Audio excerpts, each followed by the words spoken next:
एक बेहद मार्मिक स्टोरी। आप सभी कहानी को पूरा ज़रूर सुनिएगा। कहानी अगर आप सभी को अच्छी लगी तो वीडियो को प्लीज़ आप सभी लाइक करके शेयर भी कर सकते हैं, शेयर कर दीजिएगा। और इसी तरह की अच्छी अच्छी कहानियाँ सुनने के लिए आप सभी ने अगर अभी तक चैनल को सब्सक्राइब ना किया हो तो सब्सक्राइब भी कर लीजिएगा। और पहले की जो भी स्टोरी चैनल पर पड़ी हैं कहानियाँ, आप उन्हें भी जा करके ज़रूर सुनें। एक व्यक्ति अपनी पत्नी को क्यों दे रहे हैं तलाक, रोंगटे खड़े कर देने वाली स्टोरी को ज़रूर पढ़ें और लोगों को शेयर करें। कल रात एक ऐसा वाक़या हुआ जिसने मेरी ज़िंदगी के कई पहलुओं को छू लिया। करीब 7 बजे होंगे, शाम को मोबाइल बजा। उठाया तो उधर से रोने की आवाज़।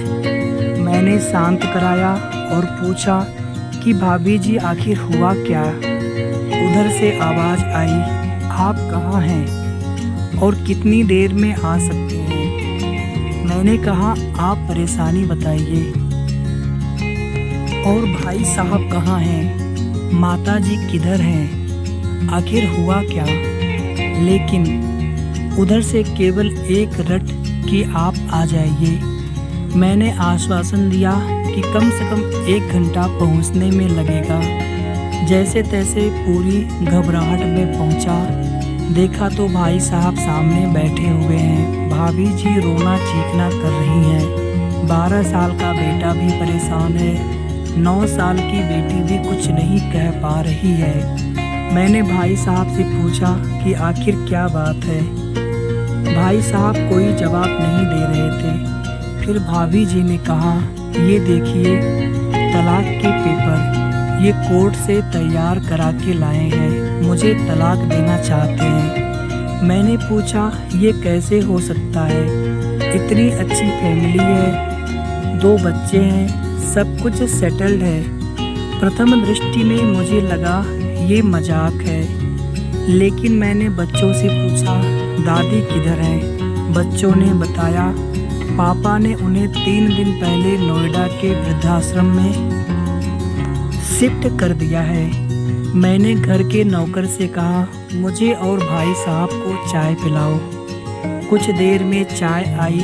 भाई साहब को बहुत कोशिशें की चाय पिलाने की, लेकिन उन्होंने नहीं पी। और कुछ ही देर में वो एक मासूम बच्चे की तरह फूट फूट कर रोने लगे। बोले मैंने 3 दिन से कुछ भी नहीं खाया है। मैं अपनी 61 साल की माँ को कुछ लोगों के हवाले करके आया हूँ। पिछले साल से मेरे घर में उनके लिए इतनी मुसीबतें हो गई कि पत्नी ने कसम खा ली कि मैं माँ जी का ध्यान नहीं रख सकती।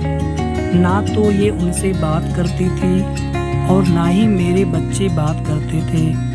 रोज मेरे काम से आने के बाद माँ खूब रोती थी। नौकर तक भी अपनी मनमानी से व्यवहार करते थे। माँ ने 10 दिन पहले बोल दिया बेटा तू मुझे ओल्ड एज होम में शिफ्ट कर दे। मैंने बहुत कोशिश की कि पूरी फैमिली को समझाने की, लेकिन किसी ने माँ से सीधे मुंह बात नहीं की। जब मैं 2 साल का था तब पापा की मृत्यु हो गई थी। दूसरे घरों में काम करके माँ मुझे पढ़ाई, मुझे इस काबिल बनाई। लोग बताते हैं माँ कभी दूसरों के घरों में काम करते वक्त भी मुझे अकेला नहीं छोड़ती थी। उस माँ को मैं ओल्ड एज होम में शिफ्ट करके आया हूँ। पिछले 3 दिनों से मैं अपनी माँ के एक एक दुख को याद करके तड़प रहा हूँ जो उसने केवल मेरे लिए उठाए। मुझे आज भी याद है जब मैं 10th की परीक्षा में अपीयर होने वाला था, माँ मेरे साथ रात भर बैठी रहती। एक बार माँ को बहुत फीवर हुआ।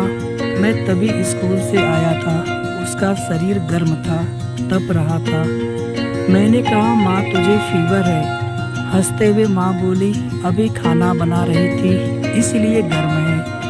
लोगों से उधार मांगकर मुझे दिल्ली विश्वविद्यालय से LLB तक पढ़ाया। मुझे ट्यूशन तक नहीं पढ़ाने देती थी कि कहीं मेरा टाइम खराब ना हो जाए। कहते कहते रोने लगे और बोले, जब ऐसी माँ के हम नहीं हो सके तो हम अपने बीवी और बच्चों के क्या होंगे। हम जिनके शरीर के टुकड़े हैं, आज हम उनको ऐसे लोगों के हवाले कर आए जो उनकी आदत, उनकी बीमारी, उनके बारे में कुछ भी नहीं जानते। जब मैं ऐसी माँ के लिए कुछ नहीं कर सकता तो मैं किसी और के लिए भला क्या कर सकता हूँ। आज़ादी अगर इतनी प्यारी है और माँ इतनी बोझ लग रही है तो मैं पूरी आज़ादी देना चाहता हूँ। जब मैं बिना बाप के पल गया तो ये बच्चे भी पल जाएंगे, इसीलिए मैं तलाक देना चाहता हूँ। सारी प्रॉपर्टी इन लोगों के हवाले करके उस ओल्ड एज होम में रहूँगा। कम से कम मैं माँ के साथ रह तो सकता हूँ, और अगर इतना सब कुछ करके माँ आश्रम में रहने के लिए मजबूर है तो एक दिन मुझे भी आखिर जाना ही पड़ेगा। माँ के साथ रहते रहते आदत भी हो जाएगी, माँ की तरह तकलीफ तो नहीं होगी। जितना बोलते उससे भी ज़्यादा रो रहे थे। बातें करते करते रात के 12:30 बज गए। मैंने भाभी जी के चेहरे को देखा, उनके भाव भी प्रायश्चित और ग्लानि से भरे हुए थे। मैंने ड्राइवर से कहा, अभी हम लोग नोएडा जाएंगे। भाभी जी और बच्चे, हम सारे लोग नोएडा पहुँचे। बहुत ज़्यादा रिक्वेस्ट करने पर गेट खुला। भाई साहब ने उस गेट कीपर के पैर पकड़ लिए। बोले, मेरी माँ है, मैं उसको लेने आया हूँ। चौकीदार ने कहा, क्या करते हो साहब? भाई साहब ने कहा, मैं जज हूँ। उस चौकीदार ने कहा, जहाँ सारे सबूत सामने हैं तब तो आप अपनी माँ के साथ न्याय नहीं कर पाए, औरों के साथ क्या न्याय करते होंगे साहब। इतना कहकर हम लोगों को वहीं रोककर वह अंदर चला गया। अंदर से एक महिला आई जो वार्डन थी। उसने बड़े कातर शब्दों में कहा, 2 बजे रात को आप लोग ले जाके कहीं मार दें तो मैं अपने ईश्वर को क्या जवाब दूंगी। मैंने सिस्टर से कहा, आप विश्वास करिए, ये लोग बहुत बड़े पश्चाताप में जी रहे हैं। अंत में किसी तरह उनके कमरे में ले गई। कमरे में जो दृश्य था उसको कहने की स्थिति में मैं नहीं हूँ। केवल एक फ़ोटो जिसमें पूरी फैमिली है, और वो भी माँ जी के बगल में, जैसे किसी बच्चे को सुला रखा है। मुझे देखी तो उनको लगा कि बात न खुल जाए, लेकिन जब मैंने कहा हम लोग आपको लेने आए हैं तो पूरी फैमिली एक दूसरे को पकड़कर रोने लगी।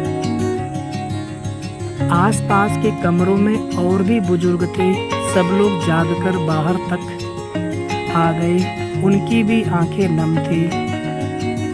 कुछ समय के बाद चलने की तैयारी हुई। पूरे आश्रम के लोग बाहर तक आए। किसी तरह हम लोग आश्रम के लोगों को छोड़ पाए। सब लोग इस आशा से देख रहे थे कि शायद उनको भी कोई लेने आए। रास्ते भर बच्चे और भाभी जी तो शांत रहे, लेकिन भाई साहब और माता जी एक दूसरे की भावनाओं को अपने पुराने रिश्ते पर बिठा रहे थे। घर आते आते करीब 3:45 हो गया। भाभी जी भी अपनी खुशी की चाबी कहाँ है ये समझ गई थी। मैं भी चल दिया, लेकिन रास्ते भर वो सारी बातें और दृश्य घूमते रहे।